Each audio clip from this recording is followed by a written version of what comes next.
بسم اللہ الرحمن الرحیم۔ السلام علیکم ناظرین محترم، اللہ تبارک و تعالیٰ قرآن پاک میں ارشاد فرماتا ہے کہ اور اس دن سے ڈرو جب کوئی کسی کے کام نہ آئے گا اور نہ ہی کسی کی سفارش قبول کی جائے گی اور نہ ہی کسی سے کسی طرح کا بدلہ قبول کیا جائے گا اور نہ ہی لوگ کسی کی مدد حاصل کر سکیں گے۔ قیامت کا دن ایک ایسا ہولناک دن ہوگا کہ جس دن حمل والی عورتوں کا حمل ضائع ہو جائے گا، اور اس دن نفسا نفسی کا یہ عالم ہوگا کہ ماں اپنے بیٹے کو بھول جائے گی اور اولاد اپنے ماں باپ کو بھول جائے گی، اور اس دن کوئی کسی کے کچھ کام نہ آئے گا۔ ہر ایک کو اپنے حساب و کتاب کی پڑی ہوگی اور ہر ایک انسان اپنے اعمال کے مطابق اپنے انجام کو پہنچا دیا جائے گا۔ پیارے دوستو، اس بات پر ہر مسلمان کا ایمان ہے کہ اس کو مرنے کے بعد قیامت کے دن اٹھنا ہے اور اپنے اعمال کا بدلہ لینا ہے۔ لیکن آج کی اس ویڈیو میں ہم آپ کو یہ بتائیں گے کہ مرنے کے بعد بچوں کا حساب کتاب کیسے ہوگا، اور کیا بچوں سے قبر کے اندر سوال و جواب کیے جائیں گے، اور اس کے ساتھ ساتھ آپ کو یہ بھی بتائیں گے کہ مرنے کے بعد کافروں اور مشرکوں کے بچوں کے ساتھ کیا سلوک کیا جاتا ہے، اور کیا کافروں اور مشرکوں کے بچے مرنے کے بعد جنت میں جائیں گے کہ نہیں جائیں گے، اور اگر کوئی معصوم بچہ کفر کر دے تو کس عمر میں اس بچے کے کفر کا اعتبار کیا جائے گا۔ ناظرین گرامی، ان سارے سوالات کے جواب ہم آپ کو قرآن و حدیث کی روشنی میں دینے کی کوشش کریں گے۔ دنیا چھوڑنے کے بعد انسان کو سب سے پہلے جس گھر میں داخل کیا جاتا ہے وہ قبر ہے۔ قبر آخرت کی منزل میں سے سب سے پہلی منزل ہے،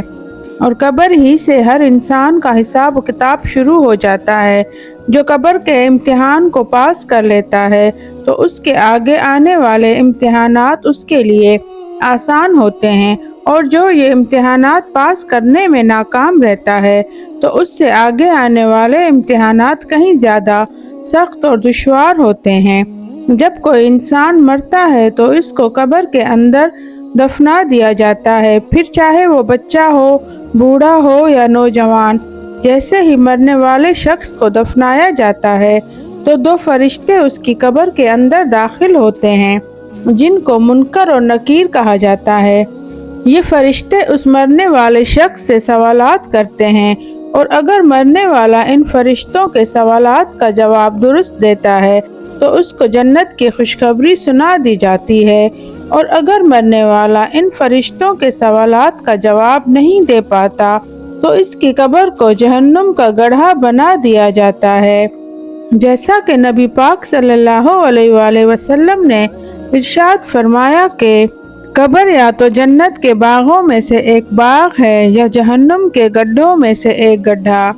اب بات کرتے ہیں کہ اگر کوئی بچہ بالغ ہونے سے پہلے مر جائے تو کیا اس سے بھی سوال و جواب کیے جاتے ہیں اور اس سے بھی حساب کتاب ہوتا ہے؟ تو اس بارے میں الگ الگ روایات ملتی ہیں۔ بعض روایات کے مطابق چھوٹے بچوں سے قبر کے اندر سوال و جواب کیے جائیں گے، کیونکہ اللہ تبارک و تعالیٰ قبر کے اندر ان مرنے والے بچوں کی عقلوں کو مکمل کر دے گا، اور پھر یہ مرنے والے بچے اپنی کامل عقل یعنی پوری عقل کے مطابق فرشتوں کے سوالوں کے جوابات دیں گے۔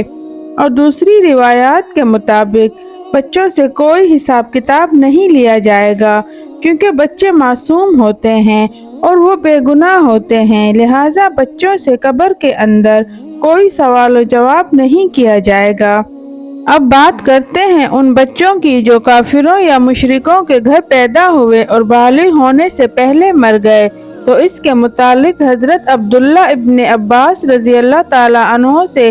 روایت ہے کہ جب رسول اللہ صلی اللہ علیہ وآلہ وسلم سے مشرکین اور کافروں کے بچوں کے بارے میں سوال کیا گیا تو حضور پاک صلی اللہ علیہ وآلہ وسلم نے ارشاد فرمایا کہ جب اللہ تبارک و تعالیٰ نے ان معصوم بچوں کو پیدا کیا تو اللہ تعالیٰ خوب جانتا تھا کہ ان بچوں نے بڑے ہو کر کیا کرنا ہے، اسی طرح ایک حدیث میں آتا ہے کہ آپ صلی اللہ علیہ وآلہ وسلم نے ایک خواب دیکھا کہ آپ صلی اللہ علیہ وآلہ وسلم ایک باغ میں ہیں اور ایک لمبے قد کا آدمی باغ میں چل رہا ہے اور اس کے آس پاس بہت سارے بچے کھیل رہے ہیں، اور اس آدمی کا قد اتنا لمبا ہے کہ حضور اکرم صلی اللہ علیہ وآلہ وسلم اس آدمی کو دیکھنے کے لیے اپنی گردن بلند کرتے ہیں، گویا کہ وہ شخص آسمانوں سے باتیں کر رہا ہو۔ حضور پاک صلی اللہ علیہ وآلہ وسلم نے حضرت جبریل علیہ السلام سے اس شخص کے بارے میں پوچھا اور ان بچوں کے بارے میں بھی پوچھا، تو حضرت جبریل علیہ السلام نے عرض کی کہ یا رسول اللہ صلی اللہ علیہ وآلہ وسلم، آپ نے جس شخص کو دیکھا ہے وہ حضرت ابراہیم علیہ السلام ہیں، اور ان کے ارد گرد جو بچے کھیل رہے ہیں وہ بچے وہ ہیں جو فطر سلیم میں پیدا ہوئے اور بالغ ہونے سے پہلے فطر سلیم پر ہی مر گئے، یعنی وہ بچے اسلام پر ہی پیدا ہوئے اور بالغ ہونے سے پہلے اسلام پر ہی مر گئے، تو ایسے بچوں کے ساتھ آخرت کے اندر وہی سلوک کیا جائے گا جو ایک مسلمان کے گھر پیدا ہونے والے بچے کے ساتھ کیا جاتا ہے، کیونکہ ہر پیدا ہونے والا بچہ اسلام پر ہی پیدا ہوتا ہے اور بڑے ہو کر وہ کافر یا مشرک بنتا ہے، جیسا کہ حضور پاک صلی اللہ علیہ وآلہ وسلم نے ارشاد فرمایا کہ ہر پیدا ہونے والا بچہ فطرت پر پیدا ہوتا ہے، یعنی اسلام پر پیدا ہوتا ہے، اور جو اس کے ماں باپ ہوتے ہیں وہ اسے بعد میں یہودی، کافر اور عیسائی بنا دیتے ہیں۔ یعنی اس حدیث سے معلوم ہوا کہ ہر پیدا ہونے والا بچہ مسلمان پیدا ہوتا ہے۔ اگر کوئی ایسا بچہ ہو جو کافروں کے گھر میں پیدا ہو اور بالغ ہونے سے پہلے مر گیا تو وہ اسلام پر ہی مرے گا۔ اب بات کرتے ہیں کہ بچے کی کتنی عمر میں گناہ کو مانا جائے گا، تو اس کے متعلق روایات میں آتا ہے کہ جب بچہ عاقل اور بالغ ہو جائے اور اچھے اور برے کی پہچان کرنے لگ جائے، تو اس عمر میں اگر کوئی بچہ کفر کرتا ہے تو اس کے کفر کا اعتبار کیا جائے گا، یعنی اس کے کفر کو مانا جائے گا اور وہ بچہ کافر ہوگا۔ علماء کرام بیان فرماتے ہیں کہ اگر کوئی بچہ 7 سال کی عمر میں کفر کرتا ہے تو اس کے کفر کا اعتبار کیا جائے گا۔ اب بات کرتے ہیں کہ کافروں اور مشرکوں کے بچے جنت میں جائیں گے کہ نہیں۔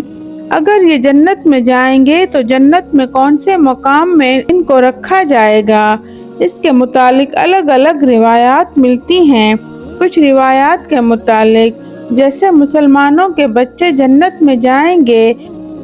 ویسے وہ بچے بھی جنت میں جائیں گے جو پیدا تو کافروں کے گھروں میں ہوتے ہیں لیکن بالغ ہونے سے پہلے مر جاتے ہیں، تو اللہ تبارک و تعالی ان معصوم بچوں کو بھی جنت میں داخل فرمائے گا۔ اور کچھ روایات کے مطابق کافروں اور مشرکوں کے معصوم بچے جنت میں تو داخل ہوں گے لیکن یہ جنت میں جنتی مسلمان بچوں کے ماتحت ہوں گے۔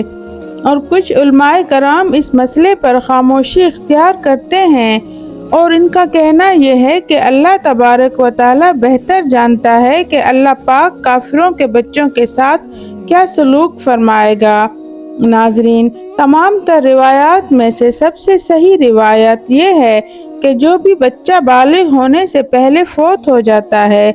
تو اللہ تبارک و تعالی ان کو بغیر حساب کتاب کے جنت میں جگہ عطا فرماتا ہے، اور یہ تمام بچے حضرت ابراہیم علیہ السلام کی ذمہ داری میں ہوتے ہیں اور ان کو حضرت ابراہیم علیہ السلام کے پاس رکھا جاتا ہے، پھر وہ چاہے مسلمان کے بچے ہوں یا کافروں کے بچے ہوں۔ اللہ تبارک و تعالی سے دعا ہے کہ ہمیں نیک اعمال کرنے کی توفیق عطا فرمائے اور ان تمام تر برائیوں سے ہمیں بچائے جن برائیوں کی وجہ سے پہلی قومیں تباہ ہوئیں اور اللہ تعالیٰ کے دردناک عذاب کی مستحق پائیں۔ تو ناظرین، یہ تھی ہماری آج کی ویڈیو پسند آئی ہو تو لائک کر دیجئے گا اور ہمارے چینل دلکش یونیک اسٹوری کو سبسکرائب بھی کر دیں۔ ملتے ہیں ایک نئی ویڈیو کے ساتھ، تب تک اللہ حافظ۔